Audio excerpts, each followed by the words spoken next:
This is Nuance, and we're going to be speaking of the new standards for asylum seekers coming into the US. Of course, I'm Mike Scala, joined as always by Jay Carter, also known as Timid, the hip hop artist in the chair of BLM Tokyo. What's going on, Jay?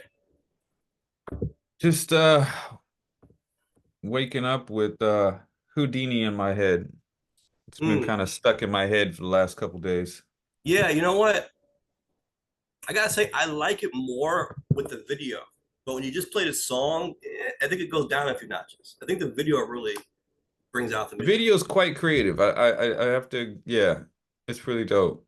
Um, I mean, of course, it's an infectious type of hook.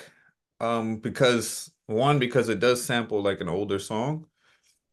Um, and there's on social media, at least some of the I guess it's the Gen Zers or whatever are a little upset. Their panties are in a bunch over a couple of the lyrics. Meg the Stallion or whatever.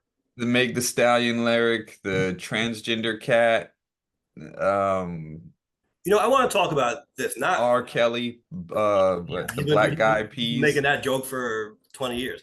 So, on the topic of Gen Z and hip hop, did you see what Method Man sent out about Summer Jam? Something happened at Summer Jam, right? And he said that he's never going back again because the audience just it wasn't the same or something like that. Right, right. So, Redman and Method Man performed, but they were on the bill with many new generation artists. And Right, right. the crowd that it drew wasn't really showing Red and Meth much love. And so I don't know if anything really happened, but they just weren't feeling the audience response or lack thereof. And Method said that the generation gap is just too wide now, and he won't be back to Summer Jam.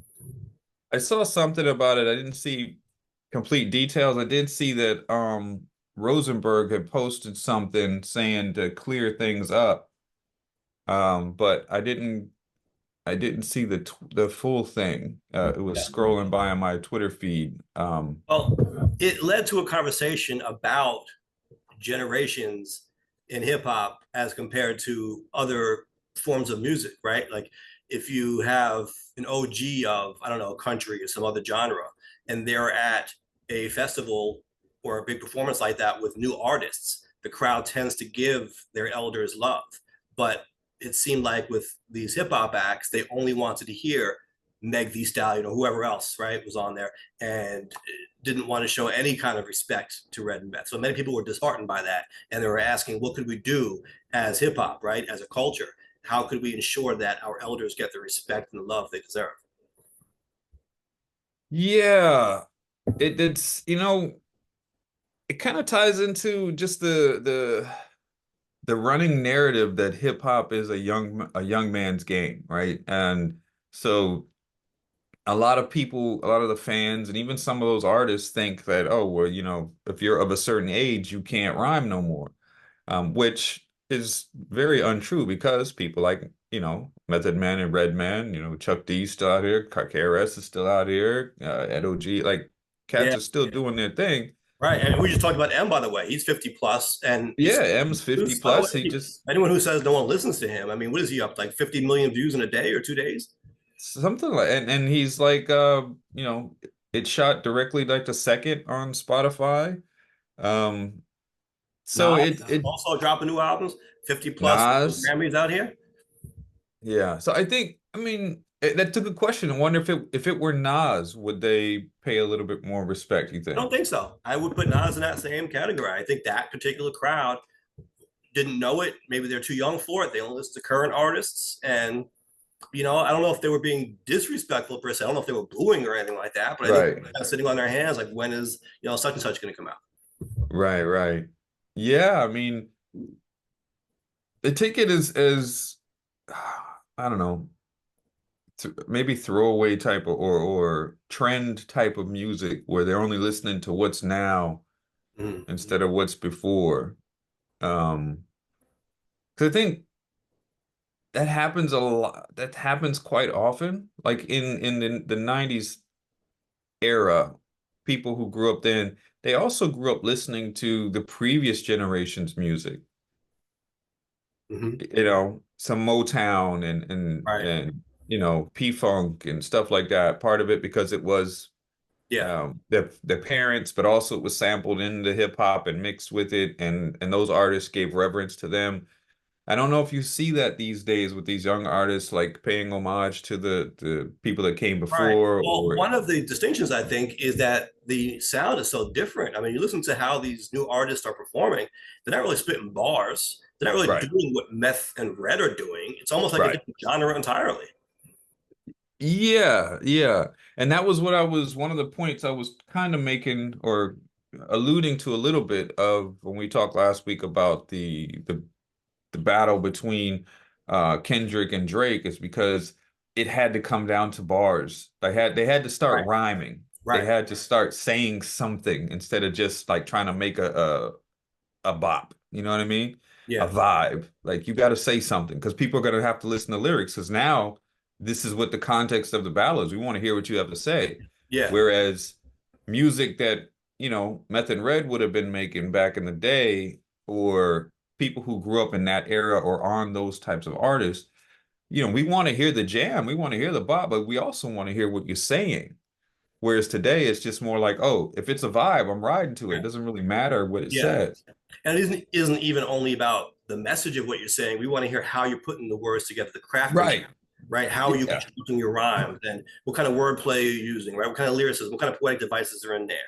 I mean, Right. we really cared about lyrics and lyricism more, Right. right? I think that was Yeah. kind of removed from the game. It was almost as if people thought that they weren't going to be able to top what was done already. And so instead of trying to take the culture and the lyricism to the next step, they just went backwards. Like, we're just going to, forget it. We're not even going to try this.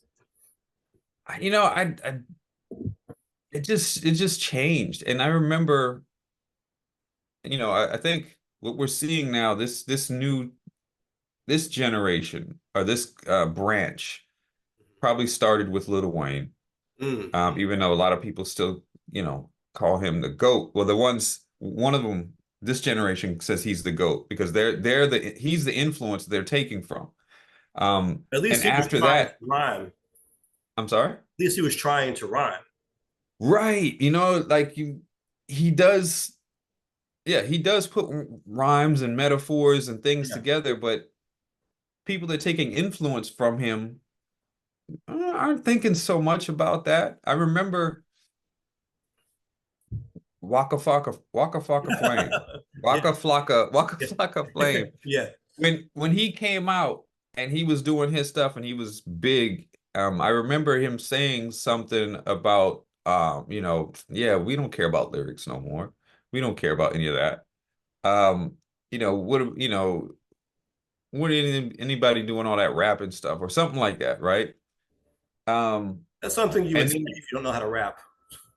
But then here's the thing is now these days he's like, I knew I couldn't rap. All right. I That's knew I true. couldn't I do saw that. lyrics. Yeah. Yeah. Yeah. Yeah, I knew it. You know, he's like, I'm from New York. I knew I didn't have bars. I can um and so it's like I think there was a lot of a generation of people who were thinking like that.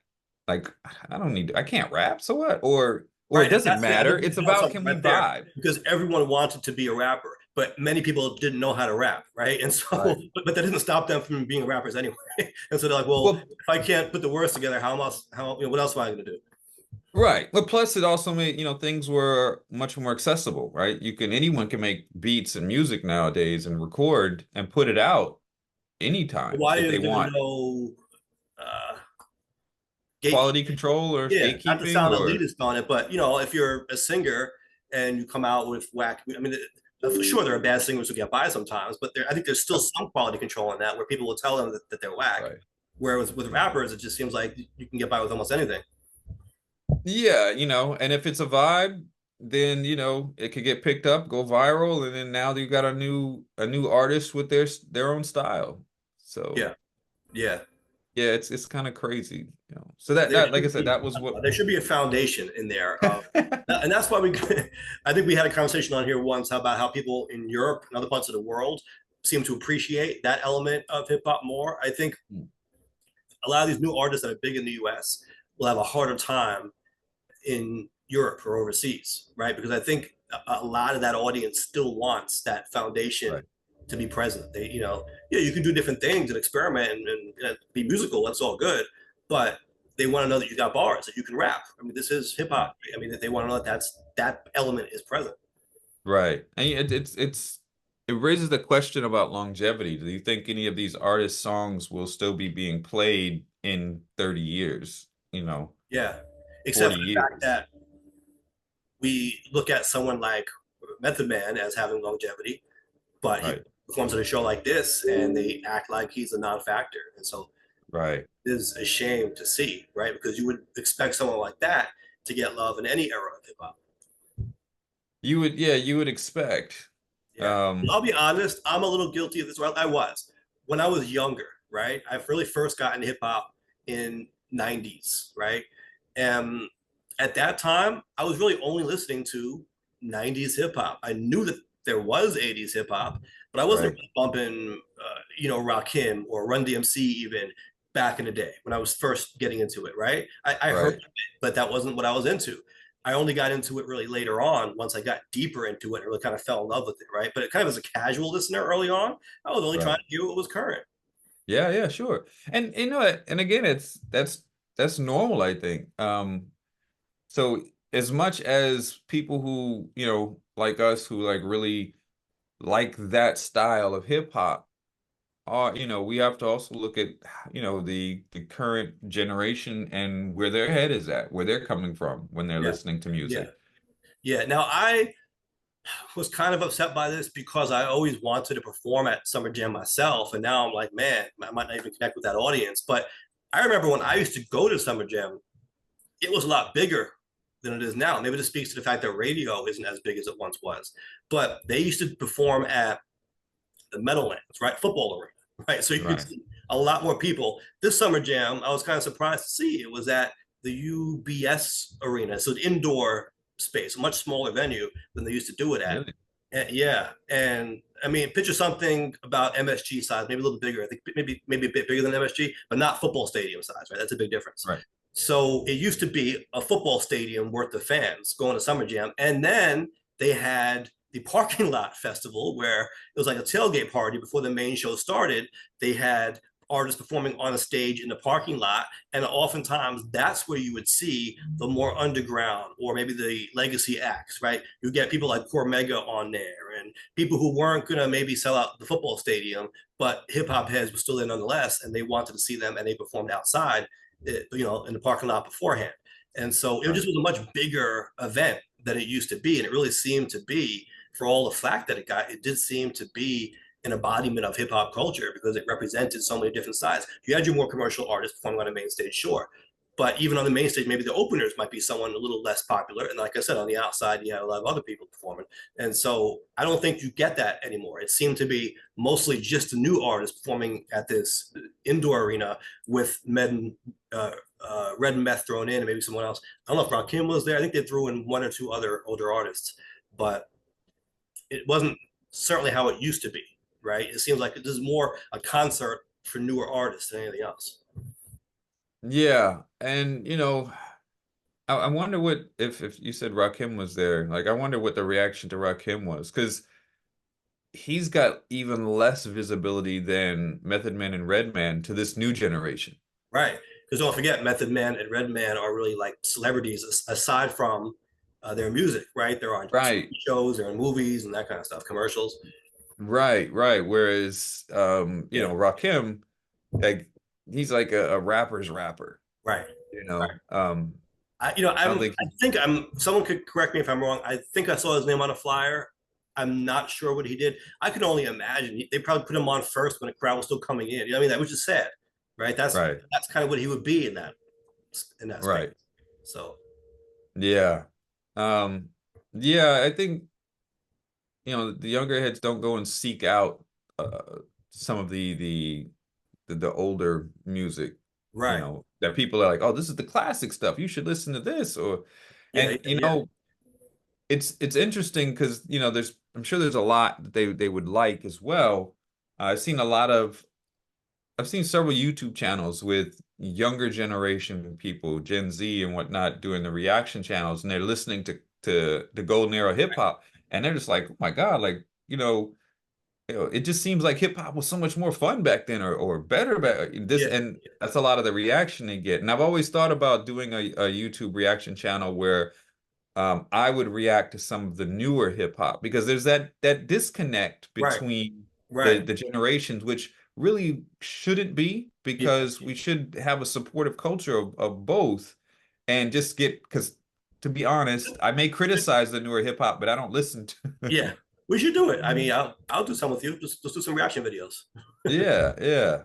So, Yeah, because um, you're right. I'm sure there's stuff out there that we would find good and enjoyable, but we're not yeah, actively seeking it out either because so much of what comes across us we don't like, right? And so it kind of yeah, creates a thing where where we're not seeking stuff out because I don't know, our right. walls are up now. Yeah, A so little more whackness coming across our ears. no more whackness. Uh, And listen, this I think, a lot of purists forget that there was some whackness back then too. sure, sure. And Jay-Z even alluded to that in one of his lyrics. He's like, what do you say? And old heads, don't act like Tupac didn't have a nose ring too, or something like that. When he's like, you know, That's a these weird guys are doing line their to bring thing. up. Why are you bringing that up about whackness? No, just about the differences between the Generation. cultures. Like because Yeah, people were criticizing the yeah, new yeah. era, like, oh, they're doing this, they're not doing this right, they're not doing that. And he's like, listen, do you remember, Tupac did this or someone else did that? Like, you know, Right, right. I think part of this is that we live in a participation trophy society, not to sound exceedingly like an old head, right? But I did notice a shift where whackness used to get called out. And if you came with, true. some people would be forgiving, maybe, but a lot of Right. times people would tell you, nah, that's whack, bro. That's whack. People will tell you that, right? It seems like Yeah. now people are afraid to offend anyone. And I've had this conversation with our boy Malik, because he's not too far off my age, but he is younger than me. And you can kind of sense the generational difference, even though I think we're both millennials technically, but on different sides of it, right? So his perspective tends to be everything is valid. You just have to figure out why people like it. Whereas back in the day, it used to be not as trash, get that out of here, right? Right. That perspective seems to have been lost. It seems like everything has to be looked at as equally good Right. as anything else. You know what? That reminds me of a conversation that you and I had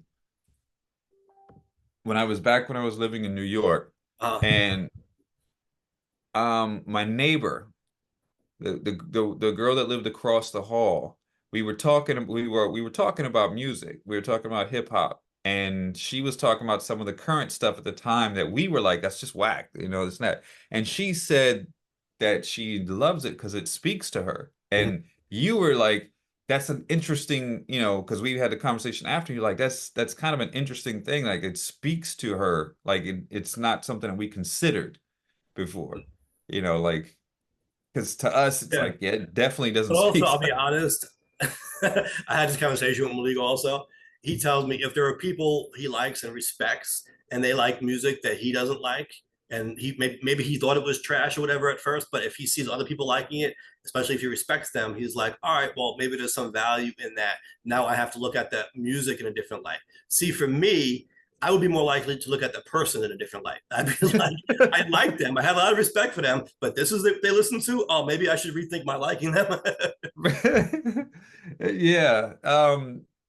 Yeah, it's funny. There was another a quote that because I've been watching some of these videos with some of the on TikTok and got some, I guess, the Gen Z reacting to the Houdini from Eminem, and they're talking, oh, he should be canceled and all this and that. And there was someone did a video playing one of his old songs, like, yeah, these Gen Zers don't know Yeah, what Eminem is really capable. This is like really someone said this is the Will Smith version of Eminem. right. And another person said, yeah, people these days are afraid to say good morning because it's always night somewhere. It's true. It's And I true. was like, that's what I mean, kind of a bar right there. I was like, yeah, that's Yeah, wise. Yeah. so All yeah, right. So, it's crazy. yeah, I think we do need to start thinking about how do we ensure that the legends of hip hop are respected, and not to Right. maybe solve that on this podcast. But the thing I wanted to end off on the subject was the Roots Picnic. A lot of people are saying that that is the new spot. That's kind of like the new Summer Jam for Mm, heads because they've been doing it for a while, but they just did. I saw a remix of 4321. They brought out Common, they brought out Freeway. You know, you mm, had I think Meth and Red were there as well. So Black Thought did a verse on it. And so mm. they're doing interesting things and they are showing respect to the elders and the legends of the game. And the crowd is receptive. I guess it's an older type audience, but they're kind of saying that's where the culture lives in a way that maybe Summer Jam used to be the event and now Summer Jam is really only for the kids. But if you still want that kind of authenticity, look to the Roots Picnic. Mm. Sounds good. It's always been a good spot. Yeah. Yeah. So, well, speaking of good spots, I guess, or hot spots, right? The US Mexico border, we've got news today that the president is doing something to try to keep the migrant situation under control to the extent possible. Of course, we know it's so hard to get things through Congress, especially when you have reports that the former president is trying to block what the current president wants to do legislatively for the sake of gaining political points. And So that's crazy that he can do that. the president is resorting to executive order, and there's a policy that was announced today where it seems like if there are 2,500 or more contacts points, I guess episodes or instances of contact in a single day between border patrol and migrants at the border, that this heightened standard will go into effect, where if a migrant is not seeking asylum, if they don't say that they're afraid to return to their home country, they will automatically be sent back. If they are seeking asylum, because we do have laws that we must be kind to them and give them certain due process rights, right, before sending them back, there will be a higher standard where I don't know. I looked at this article that came out on AP News, and it seems like there's going to be a stricter screening process and so forth. It didn't really go into details about how that standard is going to change, but it seems like the idea is once you're at that 2,500 threshold in a given day, the standards go up, right? Non-asylum seekers get sent back. Asylum seekers subject to a higher standard, and we should note that it averages over 2,500 per day already. And so this new standard should really take effect immediately and remain in effect for the time being. Just to think about 2,500 people a day is crazy. Just that there's that many, that there might be that many coming would be Right, crazy. right, right. But there are people who go back and forth. I mean, you can look at videos that people take on the border. There are people who live in Mexico and work in the US and vice versa. And people go back and forth to see their families, and people who live on the border of one country. And so that 2,500 may include people crossing. I'm not sure if it's only new migrants coming in or people who are going back and forth. Because it said points of contact between Border Patrol. I'm not sure we get a lot of clarity as to how they classify point of contact. Let's see if this article has any more info on that. Yeah, I mean, it's just thinking about, like, we think about 1,500, that's just so many people. Yeah. And that the fact there's that many on the move. Let's see. Well, I don't know, it's kind of vague because first it says the order will go into effect when the number of border encounters between ports of entry hits 2,500 per day. That means it should go into effect immediately because daily averages are higher now. Then it says average daily arrests for illegal crossings from Mexico were last below 2,500 in January of 2021, the month Biden took office. So average daily arrests were last below 2,500. That means that not only are 2,500 coming in per day, 2,500 per day are getting arrested trying to cross. Well, I guess that means that, well, I guess when they say arrest here, they mean stopped at the border and held, maybe for questioning, whatever, before a decision is made, right? But it does say arrests for illegal crossings from Mexico. I guess, okay, well, I guess that is the whole inquiry, right? They cross illegally, or it seems like they may be crossing illegally, but you have to determine their status if they're actually an asylum seeker or what they are. Right. So, Yeah, it's a crazy situation. Yeah.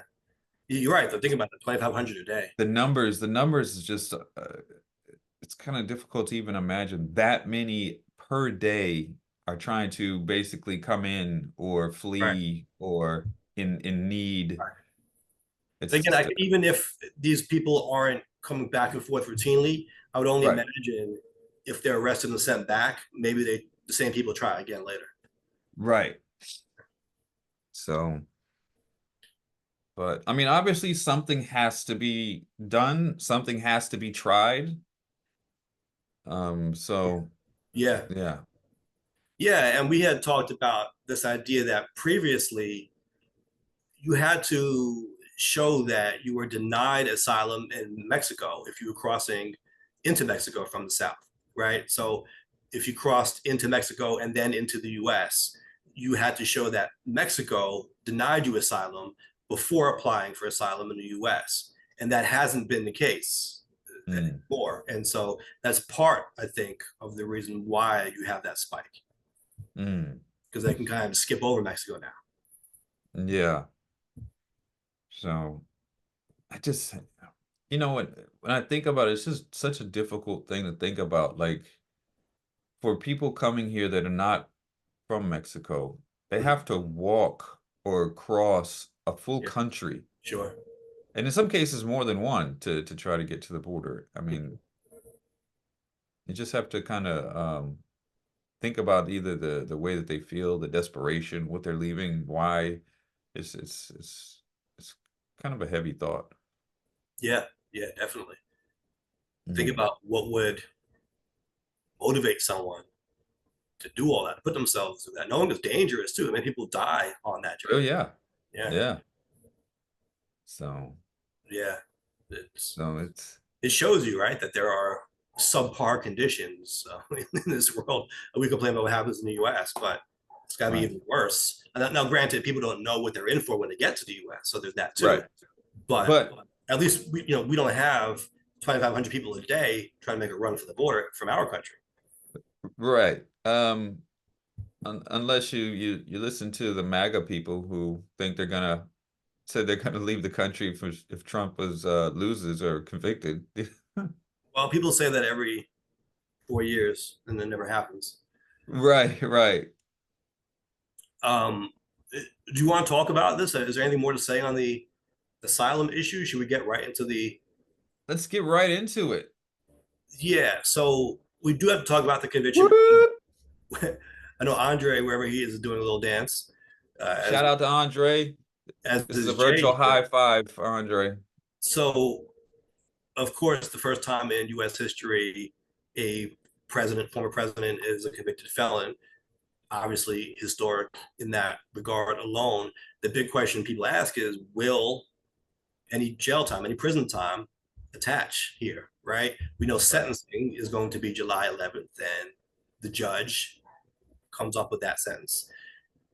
This is a first time non-violent felony, actually, what, 34 felonies, but still a 34. first time non-violent. And that's something that I think warrants discussion, right? Because people say your first time you don't often get jail time or prison time. You can, right? But oftentimes a first time nonviolent felon doesn't get time. Well, is it really fair to call it a first time when it happens simultaneously with 33 other times? That's something Right, to think about, right? It isn't just one. right, You're talking about 34. I get it's all the same kind of transaction, same case, right? But still, I don't know if it's really fair to call it a first time offense if there are 33 others that happened with it. It's not really. By the time you get to sentencing, it isn't just one felony. You're talking about 34 felonies. I mean, isn't that worth something? right. I think it is. And that's something I guess they're gonna have to take into account when they make the sentencing. And even if they say, okay, well, if they do sentencing individually per thing, like by the time you get to the second one, like you're sentencing based on a repeat offender, so to speak. So, Right, right, right. you And know, I'm sure it'll be concurrent. It won't be consecutive sentences here where he's it got should be consecutive sentences. he's 34. I'm sure it'll be concurrent, but nonetheless, Give him a year per each one. do you look at it as this is only a first time offender if there are 34 offenses? You know, okay, putting that aside, it is true that someone's first conviction, if it's nonviolent, usually they don't get time, but it's not always the case. You do see people, depending on the crime, right? I mean, was it Martha Stewart? Didn't didn't she have to do time? I think that was her Yeah, she did offense, time. right? Yeah, So I mean, even for celebrities or whatever, it does happen. The other thing to take into account is you have 10 contempts of court here, and right. that has to And play even into it. Don't forget, the judge was threatening jail time every time he gave, uh, every time he found that there was contempt of court, right? In his decision, he said, I know these fines aren't really doing anything. So if this keeps up, you're going to get jail time. Well, that has to play a role now because this contempt of court, it's 34 felonies, right? The other thing to right, keep in mind is the indictments, the other cases, other felony cases throughout the country, state and right, federal. So on the one hand, this is a former president, and people say, well, he's going to be given more leeway because of that. I think he does get that. We've seen him get that at least in yeah, he's in many yeah, cases, right? They've been extremely kind to him and used kitty gloves with they've dealt with him. But on the other hand,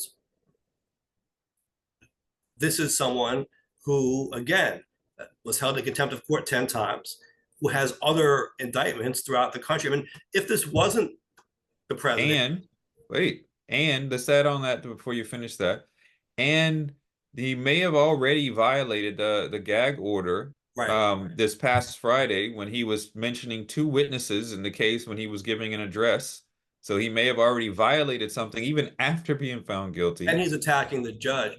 So, And mhm. and several of the witnesses that he used in this case, the reporters come out that they've seen financial enrichment since being in there.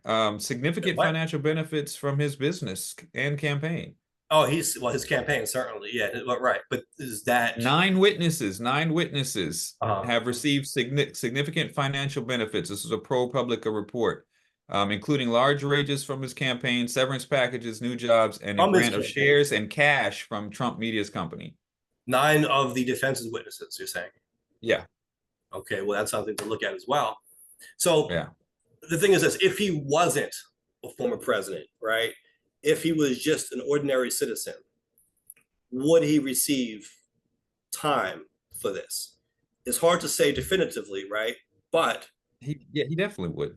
he most likely would, I think, given the fact, again, all the other indictments. Imagine you had someone who was just convicted of 34 felonies and was indicted for many more throughout the country and was held in contempt Right. 10 times. I mean, I think that would be a good candidate, generally speaking, for a prison sentence. Right. Because it doesn't show any sort of like you haven't learned anything from what you've done. You don't understand or care that you've done anything wrong. It shows a contempt of the law. It Right. shows, a contempt of the process. So, Right. Right. If you're going to give someone leeway for it being their first time, right, you right, kind of have to take that away when you consider all those other factors. right, About. So, we have to see. We have to see what happens. Here's something that I think also needs to be pointed out. If he were to be convicted in the subsequent cases, the ones that are still going on, he would no longer be able to call himself a first time offender. And right, so that has to play a role in sentencing in those other cases as well. Right now, you're right, talking a repeat felony offender. And if you right, even break the first time, are you be so kind the second, third, fourth, and fifth times, right? And so right. that's something to think about as well. Maybe he doesn't get the time this time, but maybe he does for the future ones. Yeah, I think he needs it for this time. But yeah, I get what you're saying. You know, the more that stacks up, the more difficult it should be to prevent him from getting jail time Yeah, yeah, because there's so much that he's obviously violated. right, right. So, So that's the poll of the week, right? We want to ask people what they think, not whether you think he should, but you think he will. That's very important, right? Because it doesn't matter which side of this you're on politically, what you think, what your views, what your own personal views are on the should of it all, but what do you think is going to happen, right? So the poll question of the week is, do you believe Donald Trump will ever serve a prison sentence? Now, of course, if he were to be reelected as president, I think that puts the other cases in jeopardy. I mean, certainly the federal ones, right? He would Yeah. exercise control over what happens with the Justice Department, and so those wouldn't be going anywhere. But the state cases, no, he can't pardon himself for a Right. state crime. But certainly, if he were to be, let's say, let's put it like this: if there was going to be a sentencing hearing while he was president, I think it's probably less likely that they will be compelled to jail a sitting president, right? Right. And I'm sure he's banking on all of this, or trying to, but and it raises a bunch of other issues. Like if he does if he does go to jail, he's got Secret Service protection. How does that work in jail? Like, are they all crammed in the cell with him? Like, what kind of facilities would he be in? Yeah. Um, you know, what kind of situation would he be in while he's in jail? Um, what if he's sentenced and still on the ballot and wins? Would he be serving from behind bars? Yeah, yeah, Like potentially. how does that work? Yeah, Like yeah. this is one thing that really I've seen a few comments making in regards to this. Felons can't vote, but he Well, can run for president. sure. Although we should be careful when we say felons can't vote. That depends on state law. Sure, sure. But in Where many that states, right. So in New York, which is where, of course, this took place, felons cannot vote while they're serving their sentence. mm, But if they're out of prison, out of jail, they can vote again. If they're not sent to prison in the first place, they can still vote. So as of now, he could vote in New York. Now he is a resident of Florida at this point. What Florida tends to do is Florida defers to the state where the conviction happened. And mm, so my understanding, therefore, is that he would be able to vote still for himself in Florida unless he was actually behind bars in New York. right. The idea, though, how about the places where felons aren't allowed to vote? Right. Would that, I mean, it's kind of ironic that a felon wouldn't be able to vote, but apparently they would be able to run for president and be on the Yeah. ballot. Yes. Yes. Even if he can't vote for himself, he could still be on the ballot and run, which Right. is kind of an oxymoron. Yeah, it Uh, is a little weird, right? It kind of is a funny thing to think about. right, The requirements for running for president are just so broad, right? Because the Constitution, right, we've talked about this. It says you got to be 35, citizen, natural born citizen of the U.S., right? Resident for 14 years. It doesn't restrict the eligibility beyond that.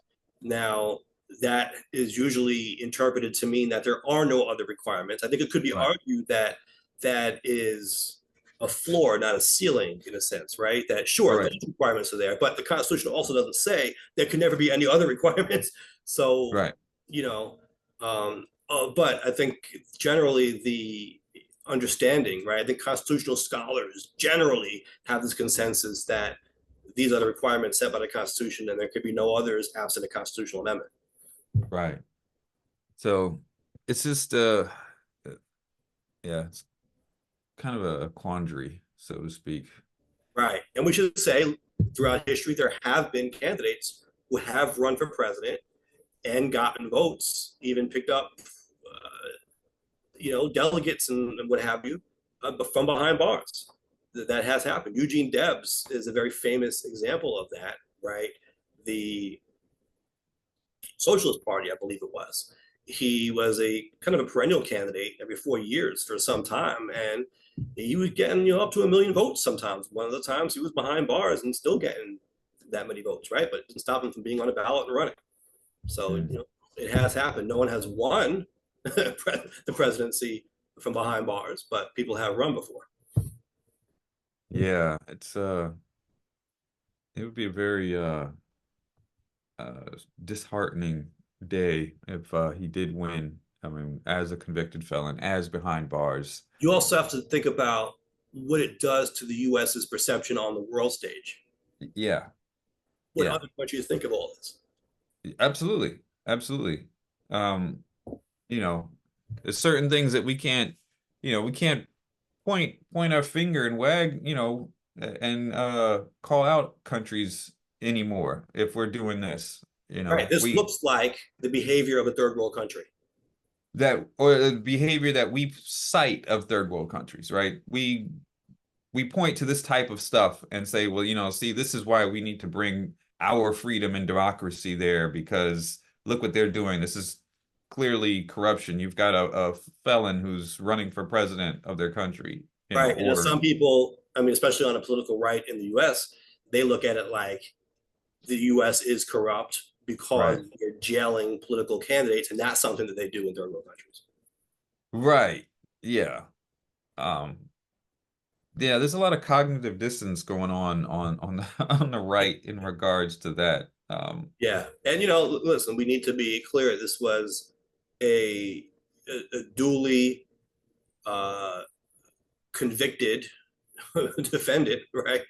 Duly convicted by a jury of his peers Right, in New York. So this isn't like some judge or some, Democratic appointed right, missionary or something, right? This is actually a jury of ordinary people in New right. York.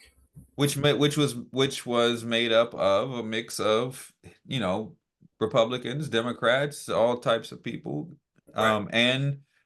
and had to go through jury selection. So that means even his defense had to say, Yep. okay, we think they're going to be, you And know, the defense had the ability to strike jurors that they didn't want. right. So, So this was information presented to jurors that even his defense felt would give him a fair shake, and they said 34 guilty. yeah, yeah. Now So there's some to, I guess, continue to play devil's advocate because I'm trying to see how people are defending this if they're still on his side. Some people seem to be saying that, sure, maybe he is guilty of these things, but others are as well. I seem to see that more than sure, people claiming he's innocent. Believe it or right, not, people seem to be saying, "Oh yeah, of course he's a felon," but they're all crooks. All politicians are crooks. right. Yeah, and that's a very, very low low bar to set because like yeah, well those politicians shouldn't be there either then. Like Right. it's Right. not Yeah. that Yeah. it's not that just because they're there that he should be allowed. It's like no, like they shouldn't be there either. We should be looking at a higher bar for our representatives and leaders. And you Yeah. should also want a higher bar for our representatives and leaders. We know where the bottom line is going. It looks like everything we talked about so far mentioned a higher bar. So Right. Right, right. I see that. I see that. all Bars. I the see that. subjects, bars. All right. So maybe we can actually end this on time. We have a poll from last week to talk about too, right? We do have a poll from last week. So last week we were talking about the end of the outdoor dining in New York Right. City. And that by August 3rd, restaurants are going to have to either sign up for the new program or I mean, I guess they're still going to have to dismantle their street side dining stuff regardless. Um, and so the poll that we put up was, do you agree that outdoor dining structures in New York City should have to come down every winter on account of rats, parking spaces, and safety concerns? So we had pretty significant number of votes here, Hmm. and 82% said yes, they should come down. Okay. I only did that yes and no, so 18% said no. But yeah, 82% said yes, they should come down. Um, and there were a lot of comments, a lot of discussion in there. Someone said, forget coming down in winter, they should come down full stop. They're essentially tax-free giveaway of public resources to private business owners, and they have horribly adverse effects on pedestrian traffic flow, forcing walkers into bike and traffic lanes. And Mm. then, of course, he's saying the rodent problem is very real. Yeah. Yeah. It's funny that idea that they're taking up public space. You see people on the other side of the argument say cars do that, right?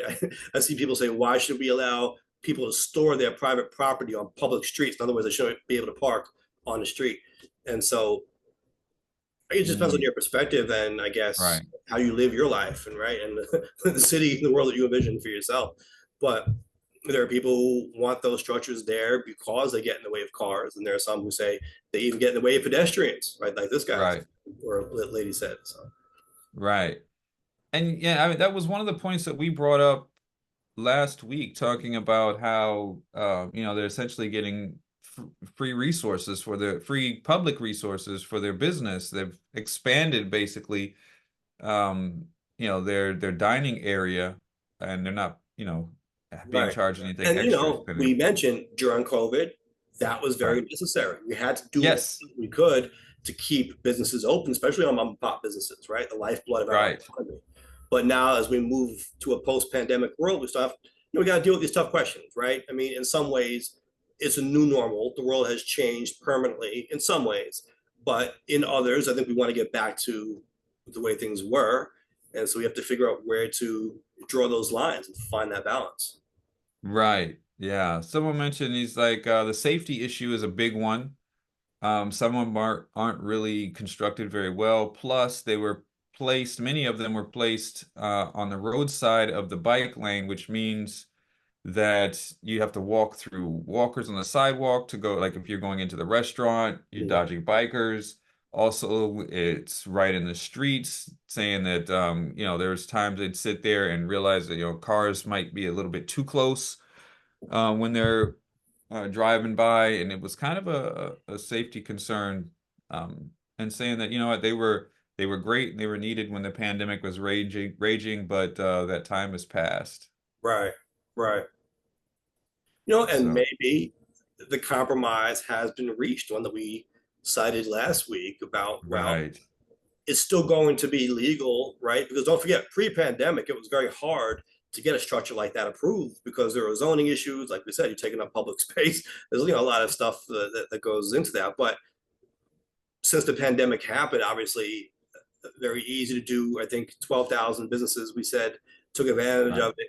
But going forward now, it's still going to be possible to have it, but it's going to come at a great expense, really. So it's basically a matter of, does the business want to pay for it, Mm, pay the expense of taking it down and putting it up twice a year, right, right. but they're still allowed to have them there. And so that could be looked at as a compromise.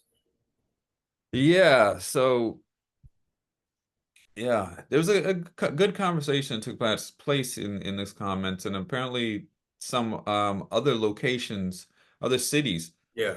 had similar programs, and they were talking about their experience with them as well. One person mentioned that in Portland they allowed them, and they said it's been wonderful.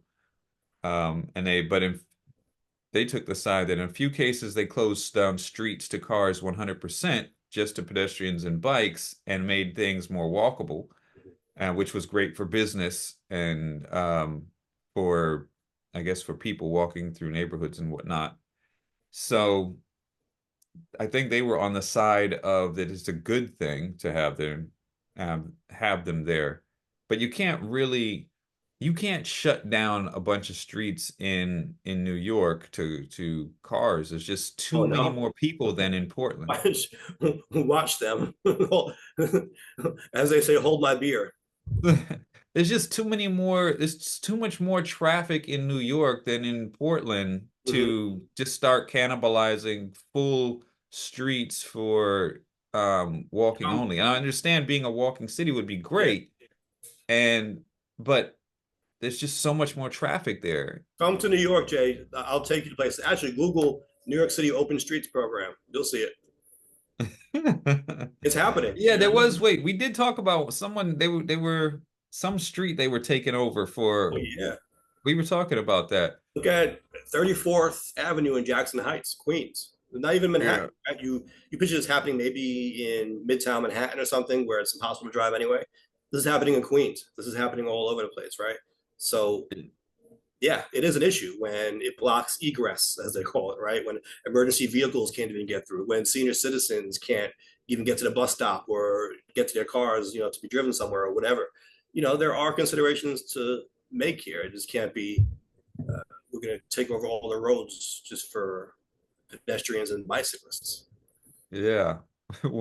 One comment said, last time I ate a meal at an outdoor dining area in NYC, the local dog walkers left a few steaming piles of poop near the Oh, table. I eat indoors from now on. but see, this is what I was saying also. I always prefer to eat inside, right? Right, right. Because that's, yeah, I mean, Yeah, you're COVID outside. It's the bus. notwithstanding, right? During the pandemic, sure, there were things that had to be done. All right, we're past that now. You take that out of the equation. I would be much more comfortable Yeah. sitting inside a restaurant than eating on the street. Why would someone want to eat? If you can avoid it, you go to a restaurant so you don't have to eat in a situation like that. You want to be comfortable.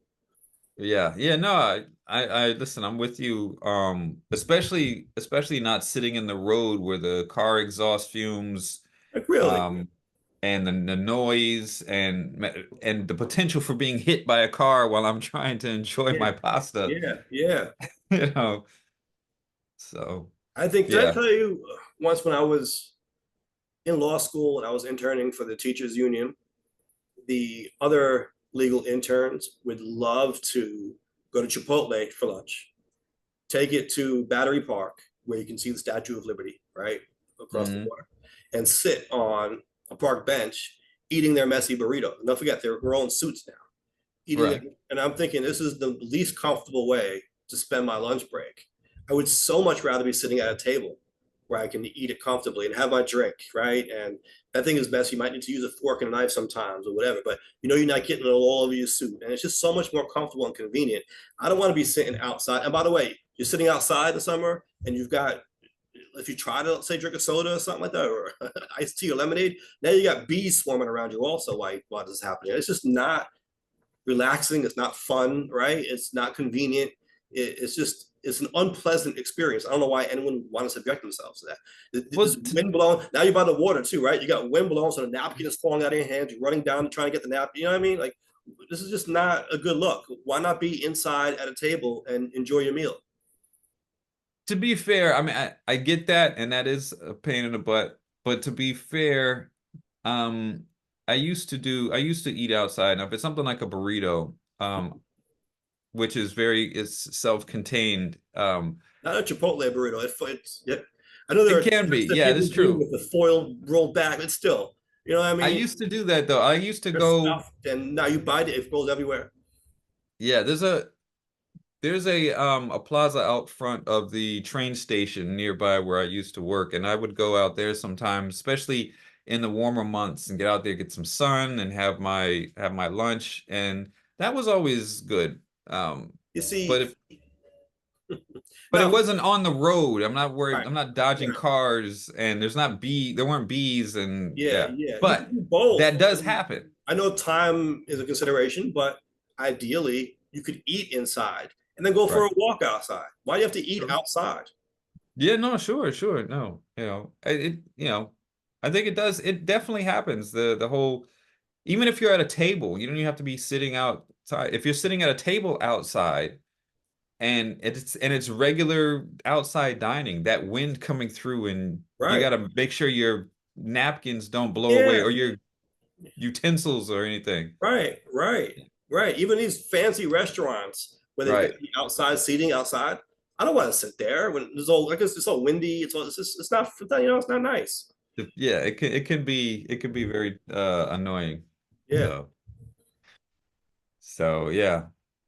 So yeah, 82%, and then a lot of the opinions here also come around the using public resource for private profits, and they're not, covering for that. So that picks up on some of those things that we talked about last week. So interesting. Yeah, it's 82%. interesting that it seems like even people who are very pro-pedestrian and maybe even anti-car, who don't drive, let's say, are still picking up on that point that you're taking up part of the street, whether it's for a car or for a pedestrian or for a bicyclist or whoever else. They're saying, look, Right. this is still a public street. The restaurant shouldn't be able to just take over. Right. Yeah, you just got like an extra 300 square feet of like you know, restaurant space for free Right, that was supposed to be ours that, that we use so we don't get hit by cars and bikes and stuff. right. So, All right. So it seems like people are on the side of these structures coming down and coming back up. They want to be back up. But we talked about really only during the winter months do these structures have to come down. So if the restaurant right, wants to keep building it and taking it down, it can, right? But we said between December and April, they had to be down. So we'll right, see how different the city looks, right, in December, right? right. We should actually, maybe if I have time, I'll do this. Go around some neighborhoods, taking pictures of the neighborhood and comparing it, do a before and after, right, to see the difference. And then start looking at things like the flow of traffic, maybe even accidents. Is there a spike in accidents? All these things we should be looking at. And you know what will be interesting to see is after this winter when they all come down, Hmm. and then next April when some of them start putting them back up, after you've got like 5 months of residents getting used to that open space again, that those open lanes again, like it was before. Now all of a sudden April comes around and things are in their way, being built up and put in their way. How the reaction is going to be then? Right, right. Like, ah, gee, now this is a pain in the butt. Because now they've got, 5 months, they've probably gotten used to Hmm. the open lane again, the Yeah, the open sidewalk again. And right. so now it's going to be a hindrance to some Yeah. people. Or even driving, right? Like, let's say you're Right. driving on Jamaica Avenue or whatever, somewhere in Manhattan. You're used to the lane configuration being a certain way, used Right. to space in a certain area. Now all of a Yeah. sudden, these structures start popping up. It's like obstacles. You're in an obstacle course. Right. Yeah. So when they come down, Yeah. perhaps, your commute has been reduced like 10 minutes because now traffic's flowing a little bit better. And now they go back up and now I'm stuck in traffic a little bit more. Hmm. So there may be a little bit of a backlash in April, I wonder. Yeah. Yeah. So it would be good to do a test study, right? Look at a few of these different factors if we can. Hmm. Even if we zero in on one neighborhood like Woodhaven, let's say, or a certain place, to kind of just get a sense of how the environment changes. So, Yeah. all right. Well, with that being said, we can go to the bottom line. Sure. We can go to the bottom line. Was that all that we had today? Well, I if we believe wanted so. to end off on the hour, we did talk about AI and customer service. We can do that next week. Okay, sounds good to me. Yeah. Yeah, let's go ahead and go to the bottom line. Since you've got the bars, you wanna you wanna drop the bottom line? I would say the bottom line is let's raise the bar, right? I think that's apropos this week. We started off by talking about hip hop. Yes, when performers come in with bars, let's give them their flowers, as the kids say, right? Let's give them their respect.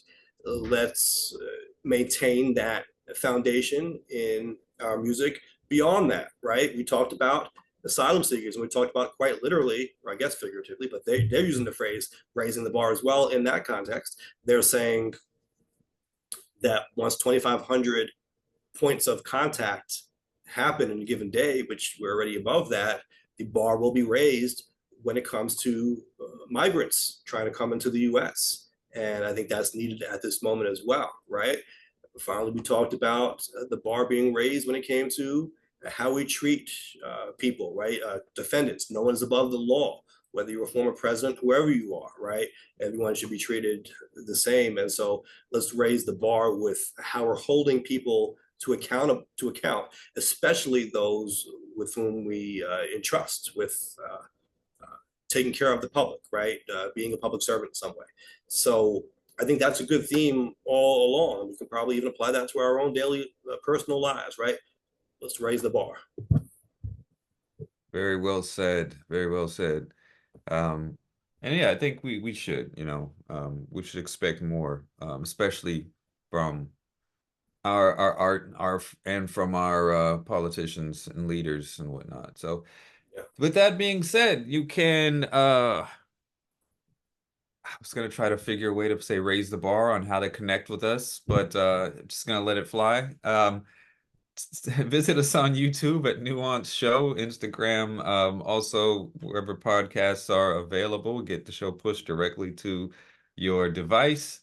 And join us here every Tuesday, 7 p.m. Eastern Time for the live broadcast. And interact with us. Just give us some opinions. Join the discussion. Yes, as always, thank you Shout all. out to James in the chat before we end. Yes, what's going on, James? What's going on, everyone? Thank you for checking us out. Thank you, Jay.